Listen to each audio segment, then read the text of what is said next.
ಬೆಂಗಳೂರಿನಲ್ಲಿ ಸಾಫ್ಟ್ವೇರ್ ಕಂಪನಿಗಳ ಆರಂಭ 1984ರಲ್ಲಿ ಪ್ರಾರಂಭವಾಯಿತು ಅಂತಾನೆ ಹೇಳ್ಬೋದು.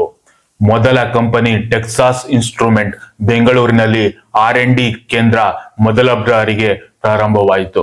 1991ರಿಂದ ಆರ್ಥಿಕ ಸುಧಾರಣೆಗಳು ಪ್ರಾರಂಭವಾಯಿತು. ಬೆಂಗಳೂರಿನ ಮುಖ್ಯ IT ವಲಯಗಳು ವೈಟ್ಫೀಲ್ಡ್ ITPL, ಮಾನ್ಯತಾ ಟೆಕ್ ಪಾರ್ಕ್ ಮತ್ತು ಎಲೆಕ್ಟ್ರಾನಿಕ್ ಸಿಟಿಗಳಲ್ಲಿ ಸಾಫ್ಟ್ವೇರ್ ಹಬ್ಗಳು ಪ್ರಾರಂಭವಾಯಿತು. ಮುಖ್ಯ IT ಕಂಪನಿಗಳು ಯಾವುವು ಅಂತ ಹೇಳಿದ್ರೆ ಇನ್ಫೋಸಿಸ್, ವಿಪ್ರೋ, TCS, IBM, ಅಕ್ಸೆಂಚರ್ ಮತ್ತು ಎಂಫಸಿಸ್. ಆದ್ದರಿಂದ ಬೆಂಗಳೂರನ್ನು ಇಂಡಿಯಾದ ಸಿಲಿಕಾನ್ ವ್ಯಾಲಿ ಎಂದು ಕರೆಯಲಾಯಿತು. ಸಾವಿರಾರು MNC ಮತ್ತು ಸ್ಟಾರ್ಟ್ಅಪ್ ಕಂಪನಿಗಳ ಕೇಂದ್ರ ಬೆಂಗಳೂರು ಅಂತಾನೆ ಹೇಳ್ಬೋದು. 1950ರಿಂದ 1970 ಸಿಲಿಕಾನ್ ವ್ಯಾಲಿಗೆ ಮೊದಲ ಅಡಿಪಾಯ ಯಾವುದು ಅಂತ ಹೇಳಿದ್ರೆ ಹಳೆಯ ದೊಡ್ಡ ಕಂಪನಿಗಳು 1950ರಿಂದ 1970 ಆಸ್ಪಾಸಿನಲ್ಲಿ ಪ್ರಾರಂಭವಾದವು.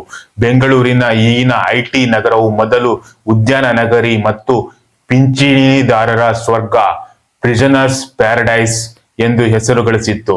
ಇಲ್ಲಿ ಹವಾಮಾನ ಬಹಳ ಚೆನ್ನಾಗಿತ್ತು. ಆದರೆ ಈ ಶಾಂತಿಯುತವಾದ ನಗರದಲ್ಲಿ ದೊಡ್ಡ ತಾಂತ್ರಿಕ ಕ್ರಾಂತಿಗೆ ತಳಪಾಯ ಹಾಕಲಾಗಿತ್ತು.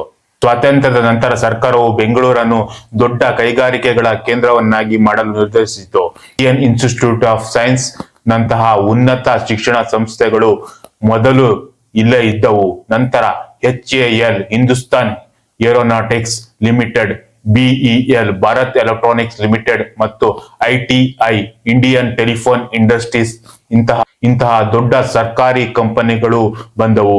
ಈ ಕಂಪನಿಗಳು ವಿಮಾನ, ಎಲೆಕ್ಟ್ರಾನಿಕ್ಸ್ ಮತ್ತು ಸಂವಹನ ಉಪಕರಣಗಳನ್ನು ತಯಾರಿಸುತ್ತಿದ್ದವು. ಇದರಿಂದಾಗಿ ಬೆಂಗಳೂರಿನಲ್ಲಿ ಸಾವಿರಾರು ಉತ್ತಮ ತರಬೇತಿ ಪಡೆದ ಇಂಜಿನಿಯರ್ಗಳು ಮತ್ತು ತಂತ್ರಜ್ಞರು ಹುಟ್ಟಿಕೊಂಡರು. ಇವರೇ ಮುಂದಿನ IT ಕ್ರಾಂತಿಯ ಸೈನಿಕರು. ಹೊಸ ಆರಂಭ ಮತ್ತು ವಿದೇಶಿ ಬೆಳಕು 1980. 1980ರ ದಶಕದಲ್ಲಿ ಸರ್ಕಾರವು ಕಂಪ್ಯೂಟರ್ಗಳ ಬಗ್ಗೆ ನಿಯಮಗಳನ್ನು ಸಡಿಲಗೊಳಿಸಿತ್ತು. ಇದು IT ಉದ್ಯಮಕ್ಕೆ ದೊಡ್ಡ ಅವಕಾಶ ನೀಡಿತು. ಈ ಸಮಯದಲ್ಲಿ ಭಾರತದ 2 ಪ್ರಮುಖ ಕಂಪನಿಗಳು ಬೆಂಗಳೂರಿನಲ್ಲಿ ಪ್ರಾರಂಭವಾದವು. ಇನ್ಫೋಸಿಸ್, NR ನಾರಾಯಣ ಮೂರ್ತಿ ಮತ್ತು ಅವರ ಸ್ನೇಹಿತರು ಸೇರಿ ಇದನ್ನು ಪ್ರಾರಂಭಿಸಿದರು. ಭಾರತದಿಂದಲೇ ಅಮೆರಿಕದಂತಹ ದೇಶಗಳಿಗೆ ಸಾಫ್ಟ್ವೇರ್ ಸೇವೆಗಳನ್ನು ನೀಡುವ ಗುರಿ ಅವರದಾಗಿತ್ತು.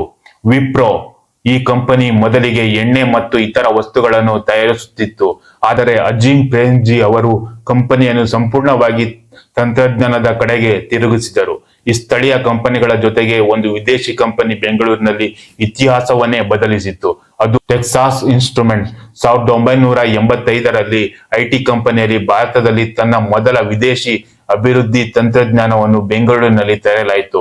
IT ಕಂಪನಿಯ ಉಪಗ್ರಹದ ಮೂಲಕ ಅಮೆರಿಕದ ಜೊತೆ ಸಂಪರ್ಕ ಸಾಧಿಸಿ ಕೆಲಸ ಮಾಡಲು ಪ್ರಾರಂಭಿಸಿತು.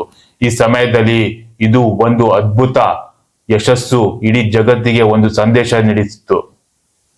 2000ನೇ ಇಸವಿಯ ನಂತರ ಬೆಂಗಳೂರು ಮತ್ತಷ್ಟು ವೇಗವಾಗಿ ಬೆಳೆಯಿತು ಅಂತಾನೆ ಹೇಳ್ಬೋದು. ವಿದೇಶಿ ಕಂಪನಿಗಳ ಕೇವಲ ಹೊರಗುತ್ತಿಗೆ ಔಟ್ಸ್ಕ್ರಾಚಿಂಗ್ ಕೆಲಸಕ್ಕೆ ಮಾತ್ರವಲ್ಲದೆ ತಮ್ಮದೇ ಆದ ಸಂಶೋಧನೆ ಮತ್ತು ಅಭಿವೃದ್ಧಿ R&D ಕೇಂದ್ರಗಳನ್ನು ಸ್ಥಾಪಿಸಲು ಪ್ರಾರಂಭಿಸಿದವು.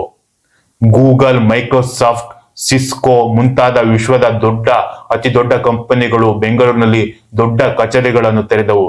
ಅದರಲ್ಲಿ ಹುಟ್ಟಿಕೊಂಡ ಸ್ಟಾರ್ಟ್ಅಪ್ಗಳು ಫ್ಲಿಪ್ಕಾರ್ಟ್, ಓಲಾ, ಸ್ವಿಗ್ಗಿ, ಝೊಮ್ಯಾಟೊ ಈ ಎಲ್ಲ ದೊಡ್ಡ ಕಂಪನಿಗಳು ಬೆಂಗಳೂರಿನಲ್ಲಿ ಹುಟ್ಟಿ ಜಗತ್ತಿನಾದ್ಯಂತ ಹೆಸರು ಮಾಡಿವೆ.